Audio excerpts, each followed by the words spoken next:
Fala galera, sejam muito bem-vindos a mais um Triplo F. Como todos vocês sabem, eu espero, no último domingo chegou a nova temporada de Rick and Morty, depois de mais de 2 anos de espera, que a maioria de vocês, assim como eu, tava esperando. Finalmente o episódio chegou, o episódio foi muito bem recebido e eu fiz um vídeo de primeiras impressões e eu prometi pra vocês fazer uma análise um pouquinho mais aprofundada. E essa semana foi bem corrida pra mim, então hoje é o primeiro vídeo que eu tive tempo de assistir e reassistir várias vezes o episódio para fazer um vídeo um pouquinho mais aprofundado e uma análise de tudo o que acontece no episódio. E como qualquer coisa que acontece nos dias de hoje, algumas pessoas não gostaram do episódio, mas de modo geral eu acredito que a grande maioria tenha gostado bastante. Então, como prometido, aqui vai o meu vídeo de análise. Então, vamos lá!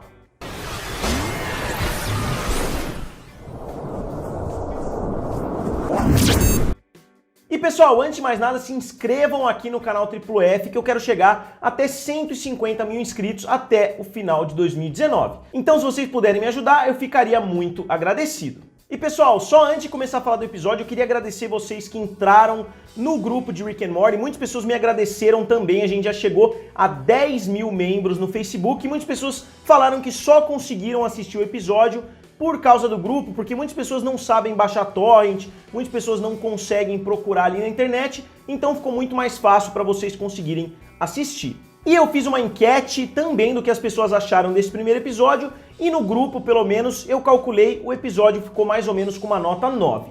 Então, vamos lá. O episódio retoma o final da temporada passada, quando a gente vê que o Rick tem que pedir permissão pro Jerry e pra Beth para ir em uma nova aventura com o Morty. A gente viu isso no final da terceira temporada, que tudo ia mudar, que o Rick tinha que se enquadrar um pouquinho melhor na família, então a gente está vendo que eles estão respeitando isso no começo dessa quarta temporada. E a gente vê também que o Rick criou uma tecnologia para ele ficar quase que em stand-by, interagindo com a família. A gente já tinha visto uma coisa parecida no episódio do Mad Max, que se não me engano é o segundo episódio da terceira temporada, quando o Rick cria um robô do Morty e da Summer para distrair o Jerry e a Beth, mas a gente vê que dessa vez ele foi um passo à frente e ele colocou essa tecnologia dentro da própria cabeça. Enquanto ele jantava com a família, ele conseguiu fazer uma lista de desejos da Amazon. E o Rick e o Morty vão para o planeta Forbodilon Prime, e esse nome claramente vem da palavra forebode, que quer dizer quando você prevê que alguma coisa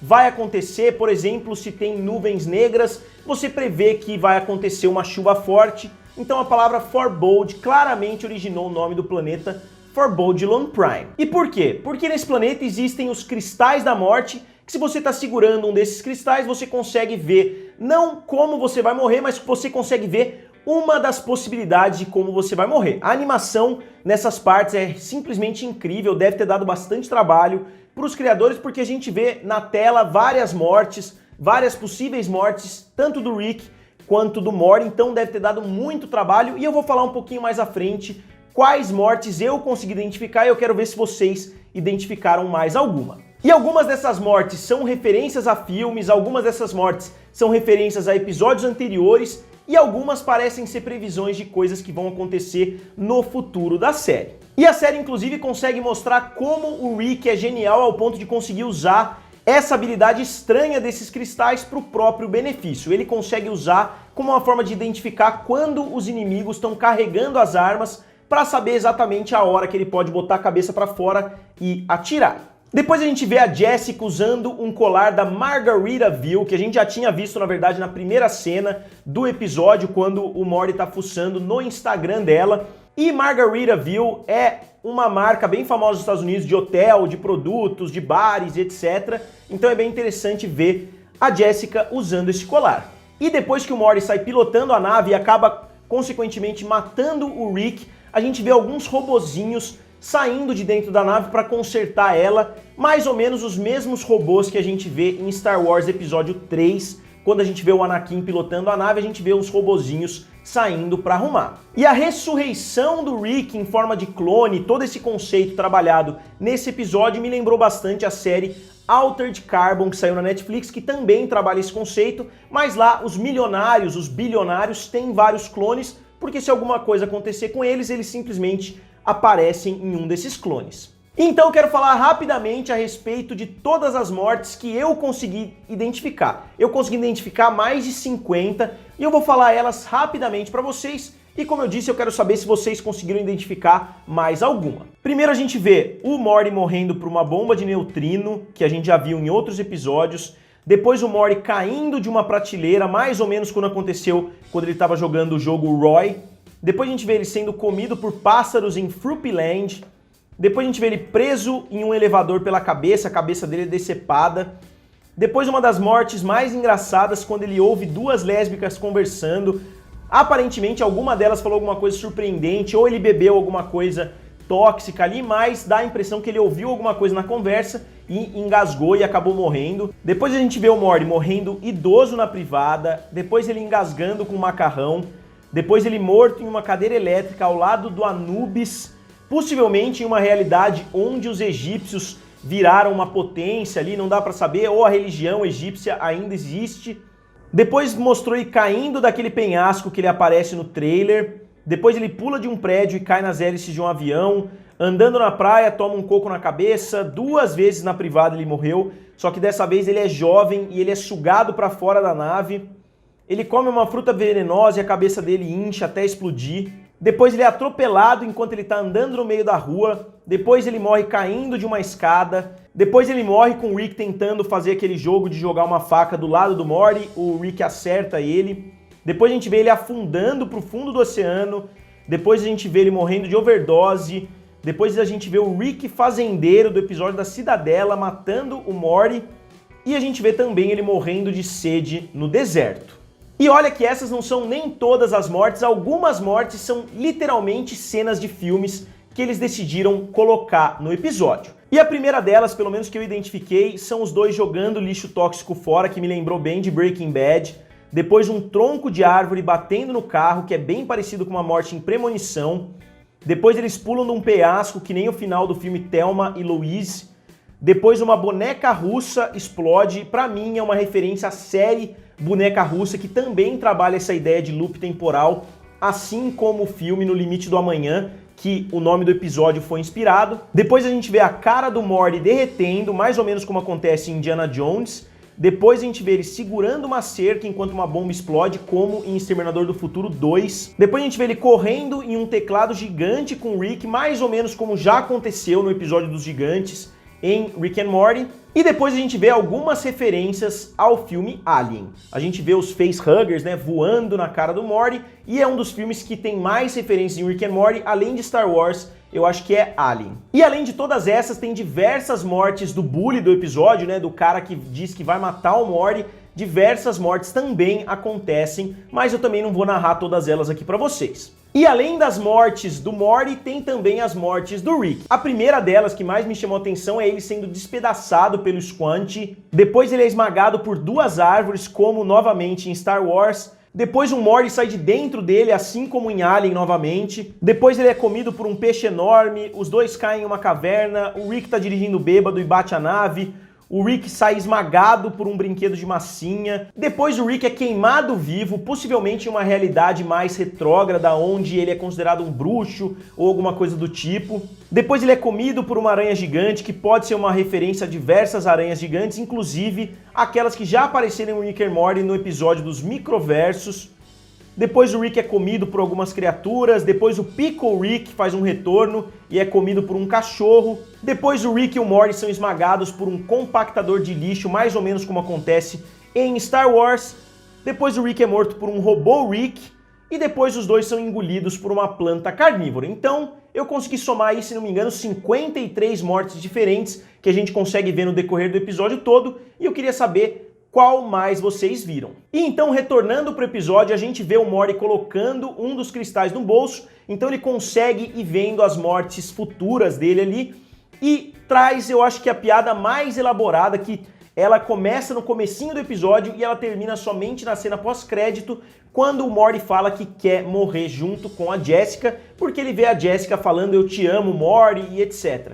Mas a gente vê no final da cena pós-crédito que a Jessica, na verdade, ela quer trabalhar em um hospício e ela quer ficar se despedindo de pessoas que ela não conhece. Ela fala, inclusive, que ela vai ler o nome das pessoas no crachá e vai falar "eu te amo", seguinte pessoa. Então é muito engraçado e subverte completamente a expectativa que todo o episódio criou, e tudo que aconteceu no episódio foi por causa dessa cena, que na verdade era uma completa mentira, ou pelo menos o Morty interpretou de uma forma completamente errada. E quando o Morty se recusa a salvar o Rick, quando ele se recusa a colocar a arma ali, ele vê que todas as realidades onde o Rick está presente, ele vai morrer no futuro e vai morrer bem jovem, ele prefere não salvar o Rick, e a gente vê o Projeto Fênix sendo colocado em prática, que foi um projeto que o Rick já tinha desativado, e esse projeto me lembrou até as Horcruxes do Voldemort na saga Harry Potter. E já na primeira vez que o Rick entra em um clone, ele quebra a quarta parede e ele fala que desativou algumas temporadas atrás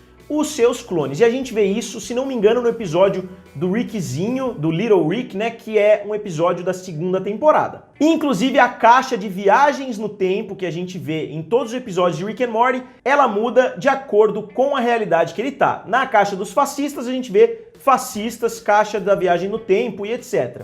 E como eu falei, em várias dessas realidades a gente vê que os personagens são fascistas. E muitas pessoas interpretaram isso como se fosse uma crítica ao governo Trump, aos governos atuais, mas os criadores da série já falaram que a série não tenta politizar. Inclusive eu vi uma entrevista com o roteirista desse episódio e ele falou que eles não tentaram polemizar, que eles não tentaram criticar o governo, que foi uma ideia que eles tiveram, e se todas as realidades que ele vai saltando, se elas forem fascistas, nazistas e etc. E o episódio também não toma nenhum lado, eles estão sendo críticos aos governos mais radicais, tanto que o símbolo que a gente vê logo no primeiro governo fascista é de duas ferramentas se cruzando. Então as duas ferramentas podem ser uma alusão à União Soviética, e o cruzamento ali pode ser uma alusão à suástica nazista. Então não tem como também a gente apontar, a série está criticando esse lado ou está criticando o outro lado. Eu acho que eles fizeram uma crítica geral, não a um determinado governo. E uma coisa que os criadores falaram que foi feito sim nesse episódio é que o Morty fascista é um reflexo dos fãs, é um reflexo pelo menos dos fãs mais tóxicos, não só de Rick and Morty, como de séries em geral, dizendo que a série tem que seguir o caminho que aquela pessoa quer, dizendo que a série tem que obedecer. Então se você assistiu o episódio novamente, vendo o Morty falando essas coisas, vejam com essa visão como se fosse um fã resmungando da série, e você vai ver que todas as frases que ele fala se encaixam perfeitamente nessa visão. E o Rick fascista tem na parede um bilhete do presidente norte-americano agradecendo ele por esterilizar a China. A gente vê que o presidente não gosta muito da China no final da terceira temporada, então é legal que mais uma vez a gente vê que tem uma linha narrativa entre as temporadas, mesmo que seja em outra realidade. E depois o Rick consegue acionar um Mr. Mystics para matar o Morty nazista, o que novamente é bem legal a gente ver o retorno dos Mr. Mystics, pelo menos como personagens ali no episódio, e não somente como easter eggs em outros episódios. E depois a gente vê vários hologramas do Rick segurando várias placas, e as placas dizem: "Nós estamos aqui, nós somos alegria", que pra mim é uma referência à frase do movimento LGBT que diz "We are here, we are queer". A placa diz "We're here, we are sheer", então eu acho que é uma referência bem óbvia. Depois o outro tá segurando "Nós vemos através de você, vá clonar o seu Rick, pare de andar através de nós, nós não seremos ignorados", e o clássico "legalize". E depois na realidade dos camarões, o Rick fala uma frase bem interessante que pra mim deu origem a várias dessas teorias que estão surgindo a respeito dessas realidades fascistas, quando ele diz: "Porra, quando que isso virou a norma? Quando que as realidades começaram a se tornar fascistas?". E como eu disse, muitas teorias começaram a surgir, principalmente por causa dessa frase, por causa de todo o enredo do episódio, mas eu não vou abordar aqui porque esse é um vídeo de análise, eu não vou muito além, não vou criar teorias, eu vou fazer vídeos a respeito disso posteriormente. E depois, na lousa do professor Goldenfold, a gente vê algumas anotações bem esquisitas, como sempre, uma delas em um formato estranho, mas no canto da lousa a gente consegue ver que o Morty, na verdade, ele tá em detenção. E depois, quando o Morty é confrontado pelo bully dele ali, tem uma frase muito interessante que eu não sei se muitas pessoas perceberam, eu mesmo só percebi porque eu acabei de fazer o vídeo a respeito desse episódio, quando o Morty diz "Go with the flow", mais ou menos como se ele estivesse dizendo "deixa rolar", alguma coisa assim, é exatamente a mesma frase que o King Jellybean fala pra ele naquela cena do banheiro, que é uma das cenas mais pesadas, ele fala exatamente "Go with the flow". E depois a gente vê rapidamente a realidade do Rick Urso, que pra mim foi só pra vender Funko Pop, porque ele tem uma frase só em alemão ali, ele já se mata, mas foi uma ideia bem legal porque eles conseguiram incluir um bichinho bonitinho que com certeza vai vender muita mercadoria e vai se tornar mais uma imagem bem icônica da série. E nessa cena a gente vê o Morty atacando todo mundo ali com todo o armamento do Rick, e a gente vê aquele garoto que a gente viu a Summer e o Rick batendo no episódio que eles ficam bombadões, no episódio do demônio lá, né, do diabo. E eu particularmente me lembrava da cara daquele personagem, mas não lembrava exatamente de onde, até que eu vi no grupo do Facebook algumas pessoas compartilhando essa referência, e eu achei ele bem parecido com o vilão da série A Hora do Recreio, que se não me engano passava na TV Cruz uns 10, 15 anos atrás. Então eu acho o design dos dois personagens bem parecidos. E depois a referência do Akira, que não vale nem a pena ser citado, porque só no episódio eles citam 2 ou 3 vezes essa referência. E enquanto o Morty tá tocando terror ali, o repórter disse que o Morty tem um toque mortal, o que é bem legal porque no final da terceira temporada a gente vê que o Rick tem um toque mortal, se a pessoa encosta, ela já morre. E depois a gente vê a cena da juíza, a gente vê o Morty falando que sempre vai se lembrar do tempo que eles passaram no Peru, e a juíza sai correndo, mas o que muitas pessoas não perceberam, eu percebi na primeira vez que eu assisti, porque apareceu escrito lá embaixo, é que a juíza se suicidou, e a gente vê que um grupo de prevenção ao suicídio fala, pô, é uma pena, mas juízes não devem acreditar em fantasmas. E também uma piada que é muito sedimentada na cultura americana atual, é quando eles falam que não importa como você fale Lacroix, você é um idiota, você soa estúpido. E o que é Lacroix? Lacroix é uma marca de refrigerante nova que surgiu, que virou moda nos Estados Unidos, muitas pessoas ficam falando incessantemente, e muitas pessoas pronunciam Lacroix e outras pronunciam Lacroix, que seria uma forma mais francesa de falar, mas é uma marca americana. Então acho que justamente por existir essa discussão que os criadores decidiram fazer essa piadinha com quem discute a respeito disso. E a cena da juíza em si me lembrou bastante a cena do filme A Chegada, que é um dos melhores filmes que eu assisti recentemente aí dos últimos anos. E no filme A Chegada, a Amy Adams também revela, se não me engano, para um japonês, as últimas palavras que a mulher tinha falado para ele, e ela acaba virando todo o filme por causa disso, mais ou menos como acontece nesse episódio. E a gente vê depois uma sequência de imagens aparecendo na reportagem, a gente vê outra homenagem ao Squanch, quando a gente vê tipo um banner de beisebol ali na parede do bar, que é um bar esportivo, a gente vê o Squanchers, que seria o time da cidade, e a gente vê também o jogo do Justin Roiland em um billboard ali enorme, que é o Trover Saves the Universe. Eu vi vários vídeos de gameplay desse jogo. Quando ele foi lançado, parece um jogo muito engraçado em realidade virtual, que parece ser bem legal também de ser jogado. E depois, a cena mais nojenta do episódio, uma das cenas mais nojentas da série, é quando a família Smith, da realidade das Vespas, come o Sr. Goldenfold ali. Não só ele, como também os filhotes dele. O Morty vai lá e come 3 filhotes. É uma cena bastante engraçada e a gente vê a família se relacionando numa boa ali enquanto eles fazem essas atrocidades. E quando os 2 Ricks em forma de Vespas retornam, a gente vê os Mr. Mystics da marca Kirkland. Eu não sabia o que era essa marca, eu decidi dar uma pesquisada para ter o episódio mais completo possível para vocês. E a marca Kirkland é uma marca genérica da rede de supermercado Costco. Eu cheguei até aí numa Costco nos Estados Unidos e é uma rede muito grande, que tem aquelas marcas um pouquinho mais baratas, um pouquinho mais em conta, e essa Kirkland produz realmente tudo que existe. Se você quiser vinho, champanhe, cerveja, papel higiênico, qualquer coisa que você quiser, eles têm. Mais ou menos como a Members Mark do Sam's Club aqui no Brasil, ou aquelas marcas da Rede Dia, da Rede Pão de Açúcar e etc. E quando o Rick acusa o holograma dele mesmo de ter se rebelado, o holograma cita o Isaac Asimov. Eu me lembrava do nome, mas novamente eu não sabia quem era de cabeça, mas eu fui dar uma pesquisada e o Isaac Asimov é um dos escritores mais prolíferos aí de filmes de ficção científica, de livros, quer dizer, de ficção científica, e geralmente a gente vê alguma forma de inteligência artificial se rebelando nos livros dele, assim como no livro Eu, Robô. E depois, já na reta final do episódio, a gente vê o Morty se transformando ali praticamente no Corvo dos Três Olhos,